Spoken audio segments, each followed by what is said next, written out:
Dito sa atin sa Pilipinas, madami talaga ang nangangarap ng underbone category na motor, katulad na nga lang sa King of Underbone na tinatawag na si Suzuki Raider 150cc. At sa dami nga ng fan ng Raider 150cc, meron nga silang mga ilan na sinasabi na sana naman daw mag-upgrade si Raider 150cc to 250cc. Kaya nga merong ibang rumor na kumakalat na meron nga daw Suzuki Raider 250cc, pero hindi pa naman ito totoo. At ganun din guys, meron nga din nga na naglabas ng isang motor na 400cc na Raider. Well, ito guys is medyo talagang naging alarma at natuwa ang mga Raider fan, kasi talagang pinakita sa actual video na meron nga pong Raider 400cc. Ngayon guys, dito nga sa video na to is pag-uusapan natin at magbibigay linaw tayo para sa ating mga subscriber na nagtatanong kung ano nga ba ang totoo tungkol sa motorcycle na ito. Take note guys ha, gagawin ko po ang video na ito para magbigay linaw doon sa mga subscriber natin na nagtatanong tungkol nga sa Raider 400cc na ito. Kaya samahan nyo ako guys na pag-usapan ang motorcycle na ito. Pero bago yan, baka pwede naman na pa-subscribe ng aking YouTube channel. I-click mo na din ang notification bell para maging updated kayo sa mga susunod na i-upload ko. Guys, baka pwede naman na pa-like and follow ng aking Facebook page. Nasa description po ang link. Kaya make sure guys na tapusin nyo ang video na ito para malaman nyo ang information may kinalaman sa motorcycle na ito.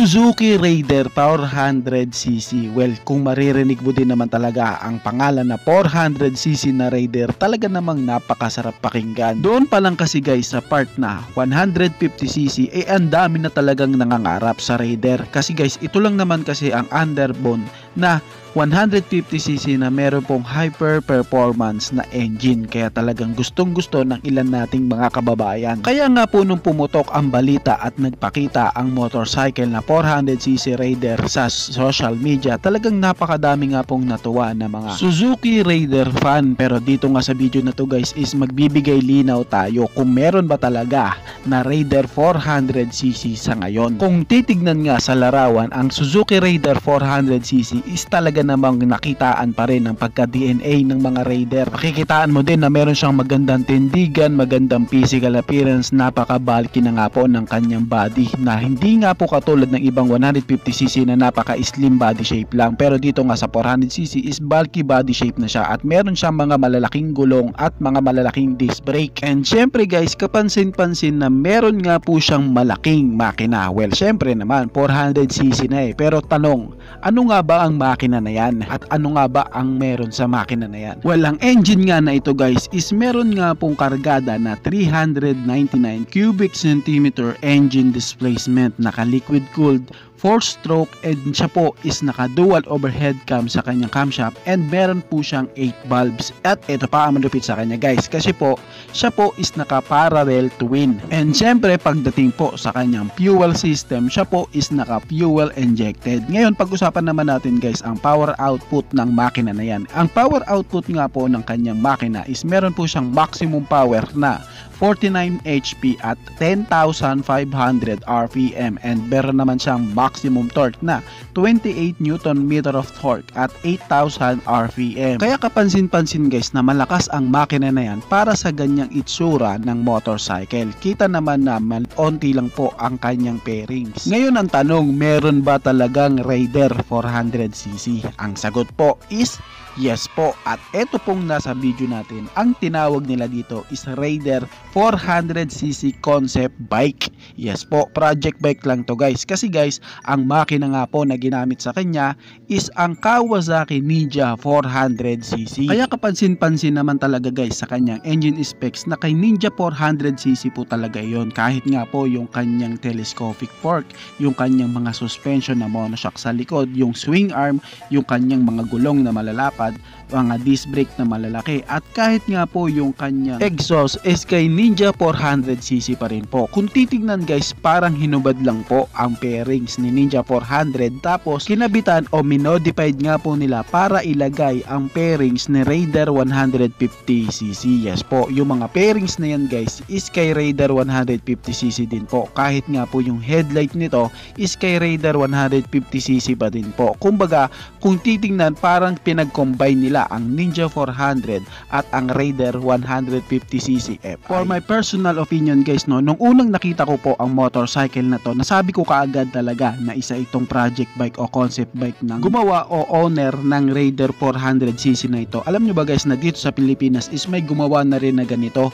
Yung Dominar 400 po is kinabitan nga rin po ng pairings ng Raider 150cc at napakaangas din po talaga ng kanyang naging resulta. Nung nakaraang taon guys, may lumabas nga na balita na maglalabas nga daw po si Suzuki ng Raider 250cc at meron din po akong video na nagbigay linaw po para dun sa mga fan ng Raider na hindi nga po yun totoo. Kumbaga yun guys is gawa lang po ng malikot na imahinasyon ng isang fan ng Raider. At katulad sa senaryo guys, dito po kay Ninja 400cc na kinabitan nga po ng Raider na fairings at tinawag nga po nilang Suzuki Raider 400cc, ito po guys is totoo.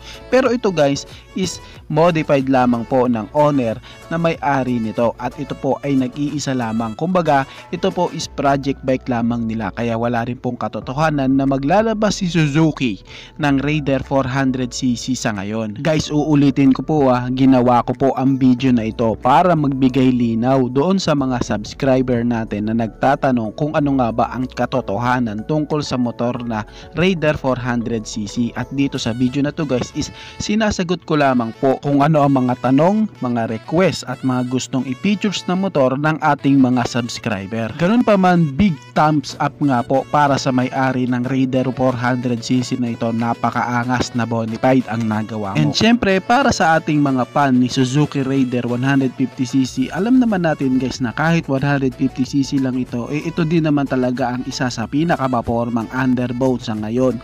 Meron siyang napakaangas na forma, aerodynamics, at isa pa, siya po ay merong malakas na engine na kahit nga po hindi siya 400cc, masasabi nating sulit at talaga namang maangas to. And syempre guys, alam naman natin na ang motor na ito ang isa sa tinatawag na King of Underbone, ang Raider 150cc. Kayo guys, ano ang masasabi nyo sa motor na ito? Paki-comment naman ang inyong reaksyon. Maraming salamat po. Bago matapos ang video na to guys, baka pwede naman na pahingin ng isang like mula sa inyo bilang pagsuporta sa ating munting video. Maraming salamat po. So pwede mo na din i-share para din malaman ng iba nating mga ka-rider. Sa tingin ko guys is dito ko na lamang po tatapusin ang ating vlog. I hope na nag-enjoy kayo sa aking hinandang video para sa inyo. Pinasisigla ko din kayo guys na i-subscribe ang aking YouTube channel. I-click mo na din ang notification bell para maging updated kayo sa mga susunod na i-upload ko. So dito ko na lamang po tatapusin. Maraming salamat po, Ichi Boy. Thank you!